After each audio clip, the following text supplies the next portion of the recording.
Did you know that nearly 50% of marriages end in divorce? Shocking, right? A big reason behind this statistic is a lack of emotional maturity in relationships. Many couples struggle with issues that could easily be resolved if they understood the signs of psychological maturity. But what does it really mean to be a psychologically mature adult? It's not just about age or experience. It's about how you handle emotions, conflicts, and relationships. Research shows that couples who communicate well and understand each other have a 70% higher chance of staying together. That's a number worth paying attention to. In this video, we'll explore 6 key signs that reveal if you are a psychologically mature adult. From embracing peaceful disagreements to setting healthy boundaries, each sign is a crucial part of building strong, lasting relationships. Get ready to discover unique strategies and insights that can change how you view love and happiness. You might find that maturity isn't just a personal trait but a game changer for your relationship. Let's dive in. Chapter 1: The Power of Peaceful Disagreements. Healthy conflict is a sign of psychological maturity in relationships. It might sound strange, but disagreements aren't always a bad thing. In fact, research from the Gottman Institute shows that 69% of conflicts in relationships are never fully resolved. The difference between successful couples and struggling ones? How they argue. Mature adults understand that conflict isn't about winning. It's about listening and growing together. Instead of yelling or getting defensive, they calmly talk through their issues. One key strategy here is called soft startup, which simply means starting a conversation gently rather than launching into criticism. For example, instead of saying, "You never help around the house," try something like, "I feel overwhelmed when I'm the only one cleaning. Can we share the workload?" Studies show that couples who use soft startups are more likely to find solutions, and it sets the tone for respect.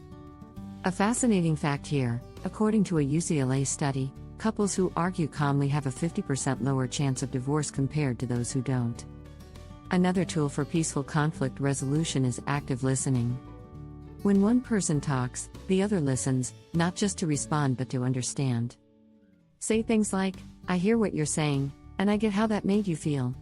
This validates their emotions and shows that you're invested in the relationship, not just the argument. In relationships, conflicts will arise. But handling them with maturity, through soft communication and active listening, turns each disagreement into a chance to grow, not to destroy. Chapter 2: Freedom from Emotional Codependence. One common sign of psychological maturity in relationships is the ability to maintain a balance between closeness and independence.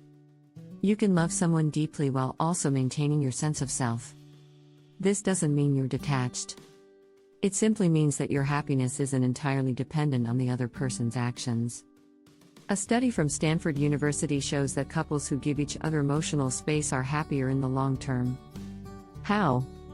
They avoid suffocating each other with constant attention. Instead, they foster trust and personal growth, leading to a more resilient relationship. Mature adults allow themselves, and their partners, the room to pursue individual interests. One strategy to nurture this balance is scheduling solo time. Whether it's a hobby, a workout, or just reading a book, having time for yourself recharges your energy. Another useful tip is practicing emotional self-regulation. This means you don't need your partner to constantly make you feel better or validate your worth. Instead, you learn to handle your own emotions. For instance, when you're feeling down, ask yourself what you can do to lift your mood instead of relying solely on your partner. According to Attached by Amir Levine, emotional codependence can create a cycle of neediness that drags down a relationship. Psychological maturity is about embracing both the we and the me. In the long run, this balance builds trust, attraction, and genuine respect between partners. Chapter 3: Love Beyond Ego. Letting go of the need to be right. One of the clearest signs of emotional maturity is when you don't let your ego drive your relationships. Let's be honest, everyone wants to be right sometimes. But when being right becomes more important than being connected, relationships suffer. Research from the University of California, Berkeley, found that couples who focus on compromise over being right tend to have longer, happier relationships. Mature adults understand that in the long run, constantly trying to prove a point can damage trust and connection. A great way to keep your ego in check is by practicing empathy. Before responding in a heated conversation, pause and try to understand your partner's perspective. Ask yourself, why are they feeling this way? Empathy helps you let go of the need to control the narrative and shows that you value the relationship more than your pride. Another strategy is to use reflective language during discussions. For example, instead of saying, "You're wrong," try saying, "I see your point, but here's how I see it differently." This softens the conversation and leaves space for compromise. It's not about winning, it's about finding common ground. Brené Brown, in her book Daring Greatly, says that when we drop our defenses, we open ourselves up to deeper connection. Vulnerability, she argues, is the foundation of all meaningful relationships. By letting go of the need to be right, you make space for understanding and closeness. So, instead of focusing on who's winning the argument, focus on the bond you're building. Maturity means prioritizing love over ego and connection over control. If you're finding these insights helpful, don't forget to subscribe for more tips on building strong, happy relationships. Chapter 4, Emotional Accountability. Owning your emotions. Emotional accountability is one of the most important signs of psychological maturity in relationships. It means recognizing that your feelings are your responsibility, not your partner's. Rather than blaming them for how you feel, you take ownership and work on managing your emotions. One effective strategy for this is self-reflection. When something triggers you, take a step back and ask yourself, why am I feeling this way? Understanding your emotional triggers helps prevent you from lashing out or unfairly blaming your partner. According to Emotional Agility by Susan David, this level of self-awareness can transform relationships by creating more understanding and less emotional chaos. Another great tool is emotional journaling. Writing down your thoughts and feelings before reacting allows you to process your emotions privately. This reduces the likelihood of saying something hurtful in the heat of the moment. Research from the University of Texas shows that people who journal regularly have lower stress levels and better communication with their partners. It's also helpful to use I statements during difficult conversations. Instead of saying, "You always make me mad," say, "I feel upset when this happens." This small change shifts the focus to your feelings rather than placing blame on your partner. It encourages them to understand your experience rather than get defensive. Emotional accountability is about owning your storms. It's knowing that while your partner can support you, they're not responsible for fixing everything. As Dr. Brené Brown puts it, we cannot selectively numb emotions. When we numb the painful emotions, we also numb the positive ones. Owning your feelings brings clarity, not only in conflict but in the good times, too.